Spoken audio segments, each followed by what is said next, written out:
இல்லைன்னு யாரும் மறுக்கவே முடியாது. உலகத்தில் இருக்க எல்லா மொழிக்கும் இது பொருந்தும், அதையும் யாரும் மறுக்க முடியாது. ஆனால் நம்ம தமிழ் வெறும் மொழி மட்டுமல்ல, பேசினா வர்ற ஓசை மட்டுமல்ல, திரும்பவும் சொல்கிறேன், தமிழ் ஒரு மொழி மட்டுமில்லை, அது நம்ம உயிர், அது நம்ம உணர்வு.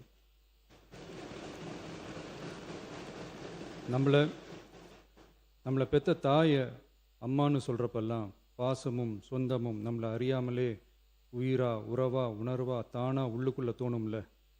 அதே மாதிரி ஏன் இன்னும் ஒரு படி மேலே போயே சொல்லலாம், தமிழ்னு சொன்னாலே எப்படி இருக்கும், என்ன ஆகும்னு சொல்லவா வேணும். தாய் எப்படி ஒரு மிகப்பெரிய புனிதமோ அப்படிதாங்க தாய்மொழியும். அதுலேயும் நம்ம தாய்மொழி தமிழ்மொழி இப்படி சொல்கிறதே போதும், எல்லாருக்கும் நம்ம தாய்மொழி உணர்வை பற்றி புரியும்னு நினைக்கிறோம். நம்ம தாய் நமக்கு மிகப்பெரிய புனிதம்னா நம்ம எல்லாருக்குமான தமிழ் தாய் பற்றி சொல்லவா வேணும். தாயை போற்றுகிற வாழ்த்துகிற தமிழ்நாட்டு மண் தமிழ்தாய் வாழ்த்து எப்படி விட்டுரும்? விடாது, விடவும் மாட்டோம்.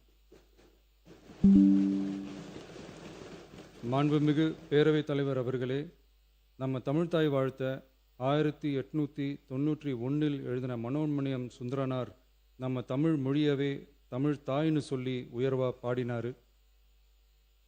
இந்திய துணை கண்டத்தை, இந்திய ஒன்றியத்தை அழகிய முகமாக சொன்ன மனோன்மணியம் சுந்தரனார் அந்த முகத்தோட நெத்தியில் வைக்கிற பொட்டு தான், திலகம் தான் தமிழ் நாடுன்னு சொன்னார். இந்தியாவோட நெற்றியில் இருக்கிற பொட்டு மாதிரி ஒரு வெற்றி பொட்டு தான் நம்ம தமிழ்நாடு.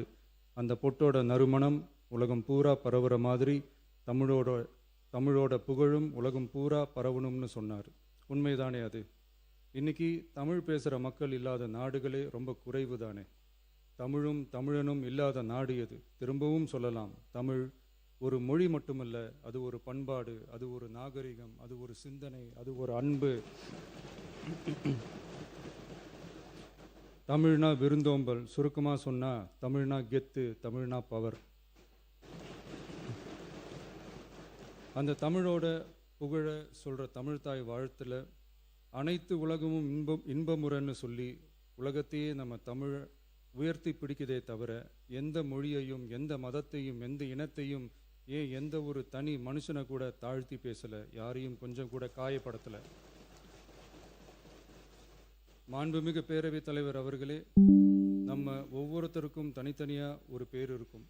ஒரு கூட்டத்தில் நம்ம பேரை சொல்லி யாரும் கூப்பிட்டா நாம் ஒருத்தர் மட்டும்தான் திரும்பி பார்ப்போம். ஆனால் தமிழ்னு சொன்னால் ஒட்டு மொத்தமாக நாம் எல்லாருமே திரும்பி பார்ப்போம்ல.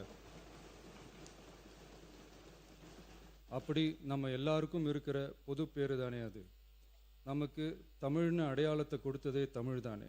ஒரு பேரு, ஒரு சொல்லே, ஒரு மிகப்பெரிய வரலாறுனா அது நம்ம தமிழ் தான். அந்த தமிழை உயர்த்தி பிடிக்கிற தமிழை பின்னாடி தள்ளினா தமிழ்நாடு எப்படி பொறுத்திருக்கும்? ஒரு கட்சிக்கு பிரச்சனைனா சம்பந்தப்பட்ட அந்த கட்சி மட்டும்தான் போராடும். ஆனால் தமிழ்னு சொன்னால் ஒட்டுமொத்த தமிழ்நாடும் ஒன்றா வந்து நிற்கும்.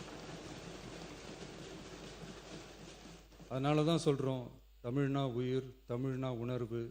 உலகத்தில் தோன்றிய பல மொழிகள் காலப்போக்கில் மறைஞ்சு போய் இருக்குன்னு சொல்லுவாங்க. ஆனால் நம்ம தமிழ் காலகாலமாக நிலைச்சி நீடிச்சு நிற்கிற ஒன்று. தமிழில் என்ன இல்லைங்க? இலக்கணம், இலக்கியம்னு பல ஆயிரம் வருஷமாக இருக்கிறது நம்ம தாய்மொழிக்குத்தானே. தொல்காப்பியம், சங்க இலக்கியம், ஏன் உலகம் முழுக்க தெரிஞ்ச திருக்குறள் ஒன்று போதாதா தமிழோட பெருமையை சொல்கிறதுக்கு? இவ்வளவு பெருமை கொண்ட தமிழ் மொழியோட ஒரு அடையாளம் தான் நம்ம தமிழ்தாய் வாழ்த்து. ஒட்டுமொத்த இந்தியாவோட பன்முகத்தன்மையை உயர்த்தி பேசுகிற தமிழ்தாய் வாழ்த்து நம்ம ஊரில், நம்ம தமிழ்நாட்டில் முதல் இடத்துல தான் இருக்கணும். நம்ம இந்திய அரசியல் சாசனமே ஒவ்வொரு மாநிலத்தோட மொழிக்கும் பண்பாட்டுக்கும் பாரம்பரியத்துக்கும் பாதுகாப்பு உரிமையை கொடுத்துருக்கு தானே. அந்த உரிமையின் அடிப்படையில் தமிழ்தாய் வாழ்த்துக்கு முதலிடம் கொடுத்து தானே ஆகணும். அதானே மாநில உரிமை. அப்படிப்பட்ட தமிழ்தாய் வாழ்த்து தான் 1970 நவம்பர் 23 முதல் அரசு விழாக்களில் முதல்ல பாடணும்னு சொல்லி ஒரு அரசாணையை போட்டு அந்த செயல்பாட்டுக்கு வந்துச்சு. அதுக்கப்புறம் 2021 டிசம்பர் 17 முதல் மாநில பாடலா அங்கீகாரம் வழங்கப்பட்டுச்சு. அனைத்து கல்வி நிறுவனங்கள், பல்கலைக்கழகங்கள், அரசு அலுவலகங்கள், பொதுத்துறை நிறுவனங்கள் உள்ளிட்ட பொது அமைப்புகளோட நிகழ்ச்சிகளில் தமிழ்தாய் வாழ்த்து கட்டாயம் பாடப்படணும்னு அரசாணையும் இருக்கு. 2026 ஜனவரி மாதம் 28 ஒன்றிய அரசோட கடிதத்தில் அரசு விழாக்களில் பின்பற்ற வேண்டிய சில நடைமுறைகள் வெளியிடப்பட்டது.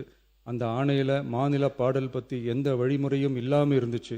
நம் அரசு பொறுப்பேற்றதும் கடந்த மே மாதம் 27 மாண்புமிகு பிரதமர் அவர்களுக்கு மாநில பாடல்களுக்கு உரிய அங்கீகாரம் வேண்டும்னும், ஒன்றிய அரசு வெளியிட்ட ஆணைக்கு திருத்தம் வெளியிடணும்னும், மாநில விழாக்களில் தமிழ்தாய் வாழ்த்த முதல்ல பாடுறதுக்கான உரிய வழிமுறைகளை வகுக்க வேண்டும்னு சொல்லி கடிதம் எழுதியிருந்தோம். அதை தொடர்ந்து போன ஜூலை மாதம் 9 கடிதத்தில் மாநில பாடல் பாடப்படுவது பற்றி இருந்துச்சு. ஆனால் நம்ம தமிழ்நாட்டில் 1970களில் இருந்து தமிழ்தாய் வாழ்த்து எல்லா அரசு நிகழ்ச்சிகள்லையும் கல்வி நிறுவனங்கள்லையும் தமிழ்தாய் வாழ்த்து முதல்ல பாடுறது ஒரு மரபாகவே இருக்குது. அதுக்கான அரசாணையும் இருக்குது. மாண்புமிகு பேரவைத் தலைவர் அவர்களே, தமிழ் நமது உயிர் மூச்சு, தமிழ் மொழி நமது அடையாளம், தமிழ் பண்பாடு நமது பெருமை. அதனால தமிழ்தாய் வாழ்த்தின் மரியாதையை பாதுகாப்பதில் தமிழக வெற்றிக் கழக அரசு ஒருபோதும் சமரசம் செய்யவே செய்யாது. தமிழ்தாய் வாழ்த்தை முதலில் பாடுவது அரசியல் அமைப்பிற்கும் இந்திய ஒற்றுமைக்கும் எதிரானதில்லை. மாறா வேற்றுமையில் ஒற்றுமைன்ற இந்தியாவோட உயர்ந்த கொள்கையை வெளிப்படுத்துறது. மேலும் தமிழ்தாய் வாழ்த்தை முதல்ல பாடணும்னு சொல்றது அரசியல் சம்பந்தமான விவாதமாக மாறணுங்கிற அவசியமே இல்லை. இது தமிழர்களின் பொது அடையாளம். நம்மை வேறுபடுத்துவதல்ல, ஒன்றிணைப்பது. மாண்புமிகு பேரவைத் தலைவர் அவர்களே, தமிழ்தாய் வாழ்த்தின் கண்ணியத்தையும் தமிழின் தொன்மையையும் தமிழர் பண்பாட்டின் பெருமையையும் பாதுகாக்கும் இந்த உயரிய பணியில் இந்த சட்டமன்ற பேரவையில் உள்ள அனைத்து உறுப்பினர்களும் கட்சி வேறுபாடுகளை மறந்து ஒன்றிணைந்து அனைத்து கல்வி நிறுவனங்கள், பல்கலைக்கழகங்கள், அரசு அலுவலகங்கள், பொதுத்துறை நிறுவனங்கள் உள்ளிட்ட பொது அமைப்புகளின் நிகழ்ச்சிகளிலும் தமிழ்தாய் வாழ்த்து கட்டாயமாக முதலில் பாடப்பட வேண்டும் என்று கொண்டுவரப்படும் இந்த தீர்மானத்திற்கு அனைவரும் ஆதரவு வழங்க வேண்டும் என கேட்டுக்கொள்கிறேன்.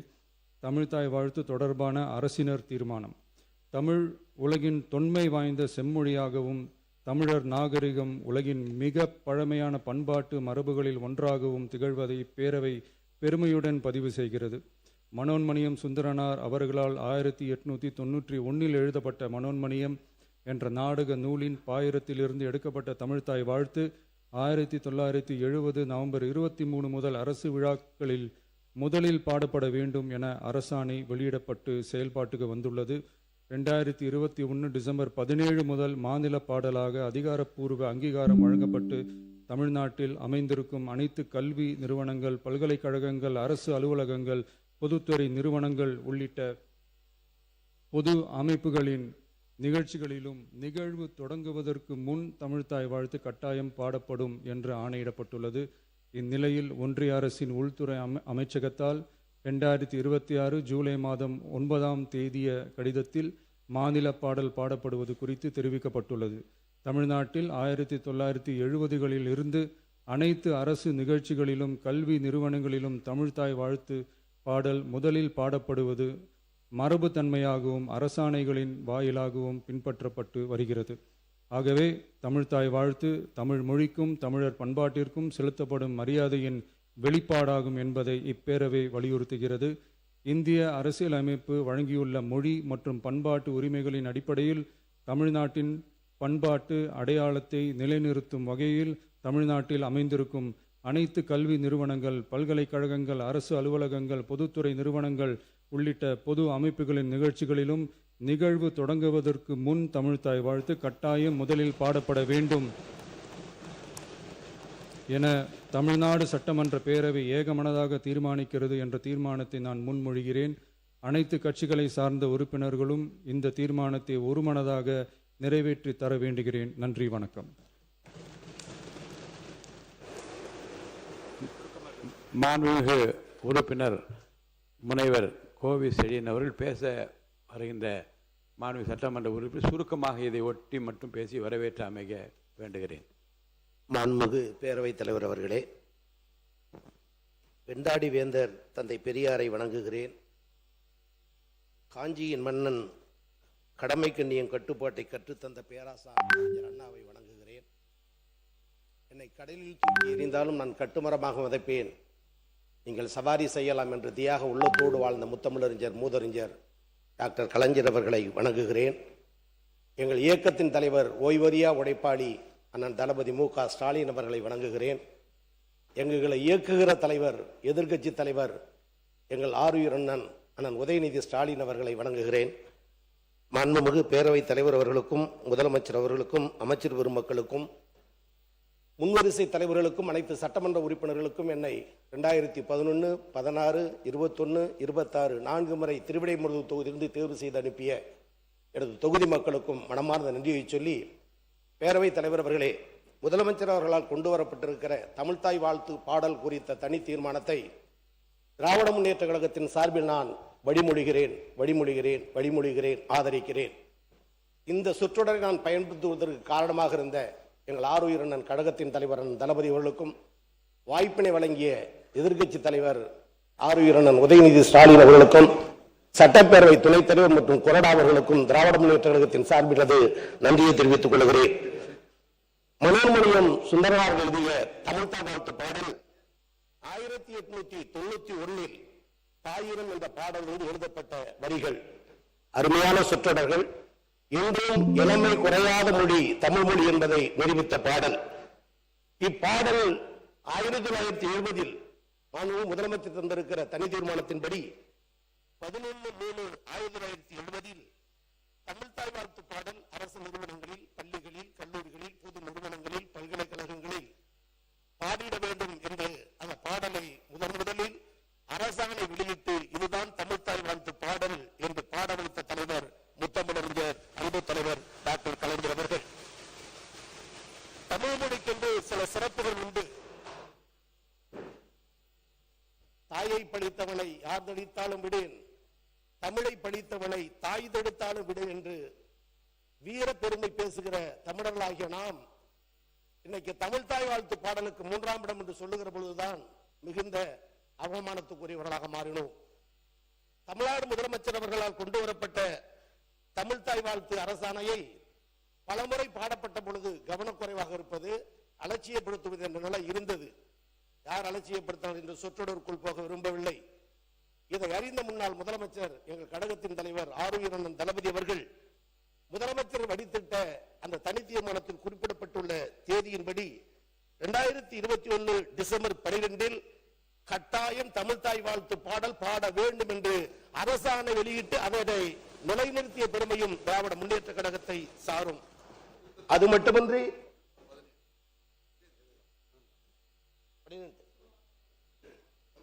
அதனை தொடர்ந்து தமிழ் மொழி பெருமையை சொல்லக்கூடிய வகையில் நீசமொழி என்று பேசப்பட்ட தமிழ் மொழியை தேச மொழியாக்கி செம்மொழியாக்கியது அன்பு தலைவர் கலைஞர் திராவிட முன்னேற்ற கழகம். உலகத்தமிழ் மாநாட்டை நடத்தி உலகிற்கு தமிழின் பெருமையை சொன்னது அன்பு தலைவர் கலைஞர் திராவிட முன்னேற்ற கழகம்.